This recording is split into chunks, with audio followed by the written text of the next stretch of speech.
Assalamualaikum warahmatullahi wabarakatuh. Jumpa lagi dalam Zaki Antoni Channel. Sore hari ini saya sedang bersama Kepala Dinas Kesehatan Provinsi Bengkulu, Bapak Herwan Antoni. Sedang berada di ruang kerja beliau sore hari ini. Eh, Assalamualaikum, apa kabar Pak Herwan? Waalaikumsalam warahmatullahi wabarakatuh. Alhamdulillah, kabar baik, kabar sehat, dan tetap semangat Tetap semangat ya. di tengah pandemi COVID Itu yang ini. paling penting ya, Ya, itu tetap yang penting semangat utama ya. ya. Ini Pak Herwan, sekarang kan di tengah pandemi COVID-19 yang sudah berlangsung berapa bulan ya, sejak 2 Maret pertama kali Ya, diumumkan. Ini kita melihat angka kasus positif kan terus bertambah. Tapi di tengah-tengah masyarakat kita kan muncul juga anggapan bahwa ini rekayasa, bahwa corona ini mengada-ada, ini permainan dan segala macam. Mungkin Pak bisa memberikan pencerahan kepada masyarakat. Sebetulnya corona ini nyata atau enggak? ya, ini pertanyaan yang bagus sekali ya. Dan kadang-kadang kita sering ditanyakan juga. Ya, dan ini juga benar kenyataan di masyarakat itu. Sekarang ini COVID ini kan sudah, katakanlah sudah bulan yang kelima dan keenam ya. Kita sudah luar biasa ya secara gotong royong ya dengan semangat dan semuanya telah bergerak dalam upaya untuk pencegahan dan penanganan COVID ini. Tentu apa yang disampaikan tadi, masyarakat kita, persepsi masyarakat kita ini ya masih kita temukan ya masyarakat kita itu ya ada yang berpendapat ya bahwa COVID ini ada rekayasa, ada konspirasi dan sebagainya. Ya tentu hal-hal ini yang perlu kita luruskan ya kepada masyarakat kita bahwa yang namanya COVID ini benar-benar nyata. Nyata. Ya walaupun sebenarnya kita tidak bisa melihat ya dari Iya, iya. kacamata kita, dari mata kita itu tidak bisa dilihat. Tapi Ya virusnya itu memang betul-betul ada. virusnya ya betul-betul ada. Ya kita melihat ya bagaimana ya virus ini luar biasa. Ya bagaimana penyebaran virus ini, ya kemudian bagaimana menginfeksi dengan jumlah orang yang begitu banyak.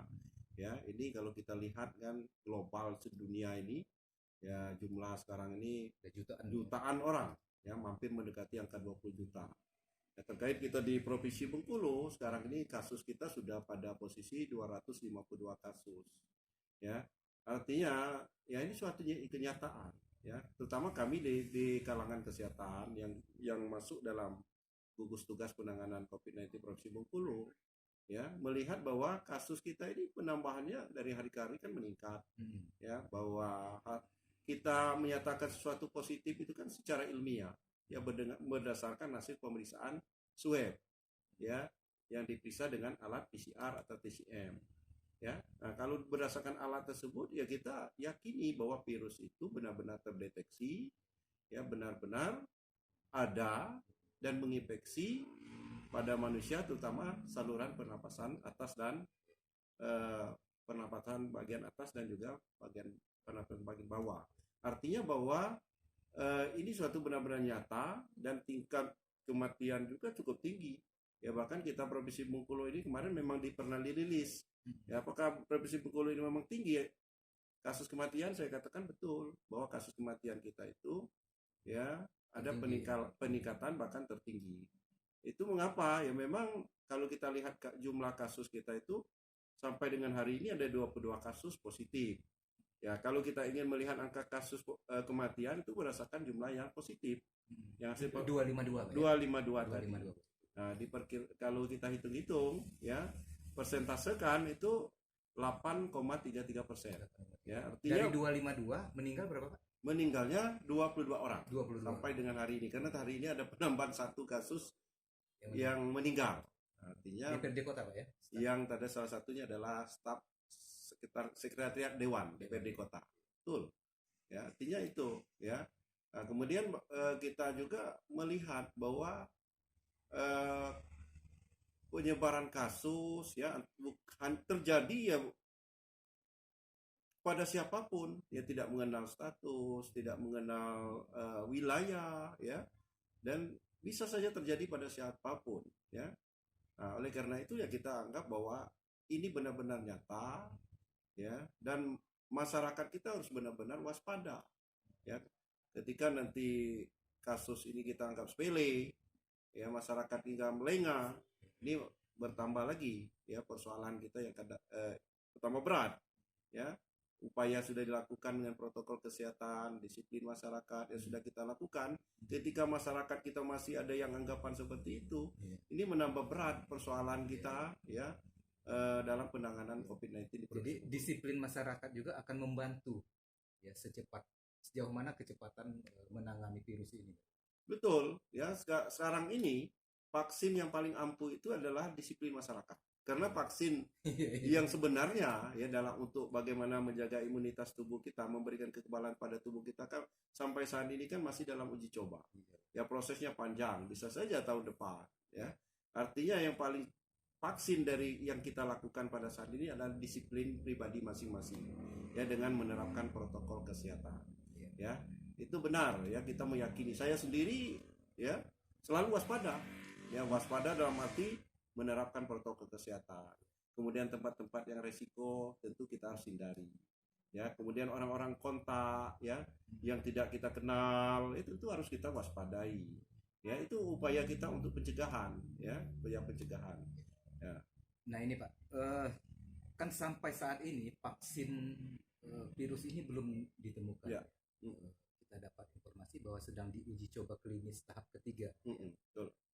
Tapi kemarin sempat beredar juga pro kontra soal ada ditemukan obat virus ini yang heboh di dialog di TV, di media sosial oleh salah seorang yang katanya ahli mikrobiologi. Mungkin bisa diberikan penjelasan kepada masyarakat. Sebenarnya apa betul sudah ditemukan obat virus? Ya, kita meyakini bahwa Organisasi Kesehatan Dunia WHO ya, kalau kita di Indonesia ini namanya Kementerian Kesehatan. Ya, sampai sekarang bahwa WHO dan Kementerian Kesehatan yaitu belum menemukan yang namanya obat ya khusus untuk mengobati ya sekaligus sebagai yang bisa menjadikan vaksin ya dalam upaya kita memberikan perlindungan ya kekebalan kepada masyarakat kita. Artinya bahwa kita yakini bahwa lembaga resminya adalah Kementerian Kesehatan kalau di Indonesia. Ya, sampai sekarang Menteri Kesehatan sudah menyampaikan, Dirjen sudah menyampaikan bahwa tidak ya, artinya kita belum menemukan itu. Belum menemukan obat ya termasuk vaksinnya masih dalam proses uji coba. Ya. Nah, artinya sampai sekarang apa yang disampaikan kemarin ya ada berita dan sebagainya ya sesuatu itu tentu harus melalui kajian ya kajian klinis dan sebagainya tentu harus menjadi rekomendasi dari Kementerian Kesehatan. Kalau Kementerian Kesehatan belum menjadikan rekomendasi berarti belum bisa diyakini secara klinis atau ilmiah terhadap temuan-temuan tersebut. Artinya tetap kita mengacu pada rilis dari pihak terkait. Betul. Dalam hal ini Kementerian Kesehatan. Kemudian ini Pak, di masyarakat kita juga ada yang meyakini dan mempraktekkan bahwa sebetulnya virus ini bisa dicegah dengan menggunakan minuman tradisional. Salah satu contohnya misalnya minum air jahe. Gimana tanggapannya? Sebenarnya benar nggak anggapan seperti itu? Ya, kalau untuk imunitas tubuh itu benar. Ya, artinya bagaimana? Karena virus ini kan ketika dia masuk ke tubuh kita, ketika imunitas tubuh kita itu kuat, mampu untuk melawan virus, ya kita tidak ada gejala. Virus dengan sendirinya nanti akan ya dengan sendirinya dia akan kalah dengan imunitas tubuh kita yang kuat tadi. Oleh karena itulah pertahanan tubuh yang datang dari tubuh kita masing-masing itu harus kita siapkan. Jadi samping dengan upaya pencegahan tadi dengan protokol kesehatan, ya kita juga harus bagaimana tubuh kita itu dalam kondisi ya imunitasnya tetap dijaga dengan baik. Nah, oleh karena itulah bagi kita minuman tradisional ya yang sudah kita yakini seperti air jahe ya, kemudian misalnya minum dari daun sungkai dan sebagainya itu cukup bagus sekali, termasuk vitamin dan sebagainya itu cukup bagus sekali, artinya untuk menjaga imunitas tubuh kita supaya tetap terjaga, tetap mampu melawan ketika kita terinfeksi virus tersebut. Jadi yang paling utama sebetulnya imunitas tubuh. Ya, artinya yang paling utama ya kita upaya pencegahan. Pencegahan jangan sampai masuk ke, jangan sampai kita terinfeksi. Ya, nah, karena infeksi ini ya virus ini dia ya penularannya kan lewat saluran pernapasan ya, mulut, hidung, dan mata. Nah, oleh karena itulah kita harus melaksanakan 3M tadi. Wajib memakai masker, wajib cuci tangan, ya setiap sebelum beraktivitas, sebelum makan, sebelum minum dan sebagainya. Ya jangan menyentuh mulut, jangan menyentuh hidung, mata dan sebagainya. Itu dalam apa? Jangan sampai kita terinfeksi. Ya, kemudian jaga jarak, itu juga seperti itu. Ya, kemudian yang tak kalah pentingnya adalah menjaga imunitas tubuh kita masing-masing. Ya, ya di samping minum-minuman tadi, salah satunya adalah aktivitas fisik yang selalu kita sampaikan dengan pesan Germas itu, yaitu dalam rangka apa? Menjaga kebugaran tubuh kita. Ya, nanti bagaimana kalau tubuh kita bugar, tentu imunitas tubuh kita juga akan terjaga dengan baik. Kemudian ada kasus seperti ini Pak, tapi ini bukan di Bengkulu memang ya. Ada keluarga pasien yang itu berobat ke rumah sakit, kemudian meninggal. Kemudian keluarga itu dipaksa menandatangani surat pernyataan bahwa keluarga dia yang meninggal itu positif COVID-19. Dan itu kemarin sempat heboh juga di media sosial. Sehingga ini wah ini memang benar ternyata ini mengada-ada, rekayasa dan sebagainya. Sebetulnya gimana Pak untuk menjelaskan fenomena seperti ini? Ya artinya ya kita harapkan ya siapapun ya petugas kesehatan ya pelayanan dan sebagainya terutama di rumah sakit, puskesmas dan seluruh fasilitas pelayanan kesehatan ya kita harus benar-benar bekerja itu ya sesuai dengan fakta ya. Kita tidak boleh membohongi masyarakat ya, apalagi kita itu dengan sumpah profesi jabatan dan sebagainya. Nah, terkait dengan pemberitaan tersebut, kalaupun betul itu sangat salah. Ya tidak boleh kita seseorang yang tidak COVID kita nyatakan COVID. Ya, seperti kami misalnya tiap hari merilis, ya, merilis ketika hasil lab keluar. Ya, kalau orang dinyatakan COVID, kita harus nyatakan dia benar-benar COVID berdasarkan hasil lab PCR-nya, ya, atau TCM-nya. Ketika dia negatif, harus kita akui negatif. Jadi kita tidak boleh ya menggunakan COVID-kan ini dengan tujuan tertentu. Ya itu hal-hal seperti itu ya itu yang tadi kadang-kadang ya masyarakat kan percaya masyarakat turun kalau kita membuat sesuatu yang seperti itu. Terakhir Pak Herwan, kita melihat rilis kemarin bahwa Provinsi Bengkulu dengan tingkat kematian tertinggi ya, salah satu termasuk yang tertinggi di Indonesia 8,3%. Tadi dijelaskan bahwa salah satu faktornya kan ada soal disiplin masyarakat kita mematuhi protokol kesehatan. Mungkin bisa dijelaskan lagi Pak kepada para pemirsa kita imbauan, instruksi bahwa bagaimana kita bisa terhindar dari virus yang berbahaya. Jadi ya terus kita himbau pada masyarakat kita tidak boleh bosan siapapun ya, termasuk rekan-rekan dari PWI, media dan sebagainya, tokoh agama, tokoh masyarakat ya, kita harus memberikan edukasi kepada masyarakat kita. Ya bagaimana upaya kita untuk pengendalian pencegahan. Jangan sampai masyarakat kita abai, yang menganggap sepele, ya kemudian ada pendapat tadi yang menyatakan ini konspirasi tidak percaya, itu harus diberikan pemahaman yang betul-betul ya, tidak bisa sekali dua kali, bahkan berulang kali disampaikan penjelasan. Ya, kenapa? Karena ini sangat penting bagi kita ya bahwa disiplin itulah yang bisa mengendalikan agar virus ini bisa cepat ya berakhir. Ya pandemi bisa cepat berakhir.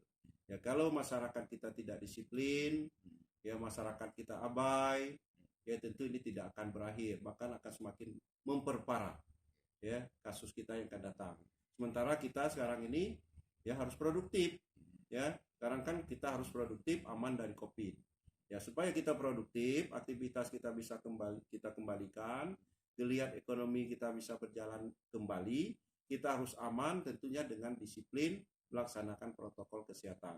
Dan semua kita harapkan nanti semua fasilitas-fasilitas yang ada itu ya harus benar-benar menerapkan protokol kesehatan. Dan sekarang ini pemerintah yang melalui instruksi Presiden nomor 6 tahun 2020 ya Presiden memerintahkan ya bagaimana semua lembaga ya tingkat pusat sampai dengan pemerintah gubernur, bupati, wali kota agar meningkatkan disiplin kepada masyarakat ya tentang pelaksanaan protokol kesehatan ini. Ya, diminta kepada kita semua melakukan upaya secara bersama ya agar masyarakat kita siapapun kita harus disiplin melaksanakan protokol kesehatan. Ya nanti diminta juga kepada pemerintah daerah, provinsi, kabupaten, kota harus ada produk ya produk hukum yang mengatur pemberian sanksi ya kepada pelanggar-pelanggar yang tidak taat terhadap protokol kesehatan ini. Sanksinya bertahap mulai dari teguran lisan sampai nanti yang tingkat tertinggi adalah ada pemberian hukum pidana dan sebagainya termasuk denda. Itu hal-hal yang penting. Ada pidana juga? Ada. Artinya hal-hal itu penting ya kepada masyarakat kita supaya masyarakat kita nanti ya secara sadar ya jangan sampai melanggar. Ya kalau sudah ada pelanggaran, pengawasan, pemantauan dilakukan oleh tim ya tentu ini nanti petugas-petugas kita ya bisa untuk lebih keras lagi memberikan edukasi mengajak masyarakat ya kalau kamu melanggar ya kamu akan diberikan sanksi sosial ya sampai dengan denda dan sebagainya. Itu lagi disiapkan yang mudah-mudahan Provinsi Bengkulu dalam waktu dekat ini produk tersebut nanti akan segera ada misalnya dalam bentuk pergub, perda, nanti kalau sudah pergub bisa naik ke perda dan sebagainya. Ini salah satu langkah-langkah yang harus kita lakukan ya supaya nanti disiplin masyarakat kita itu benar-benar nanti tumbuh ya dengan kesadaran sendiri juga melalui pengawasan dari pemerintah melalui tim pengawas dan sebagainya. Baik, pemirsa Zaki Antoni Channel, kita sudah mendengar tadi penjelasan dari Kepala Dinas Kesehatan bahwa virus COVID-19 ini nyata ya, bukan rekayasa, bukan mengada-ada, dan bukan pula bahan permainan, tapi ini nyata virus ini. Oleh karena itu tidak ada cara lain bagi kita bahwa kita harus mematuhi protokol kesehatan, mencuci tangan, memakai masker, dan menjaga jarak ya dalam aktivitas kita sehari-hari. Terima kasih Pak Kepala Dinas ini sudah memberikan pencerahan dan berbagi ilmu pengalaman kepada kita semua. Mudah-mudahan kita mendoakan bersama supaya daerah kita Provinsi Bengkulu ini bisa cepat meredah ya, sehingga ada penurunan jumlah kasus positif dan bisa terus membaik ke depan. Dan itu semua sangat tergantung pada faktor disiplin masyarakat ya. Baik, terima kasih. Demikian program kita sore hari ini.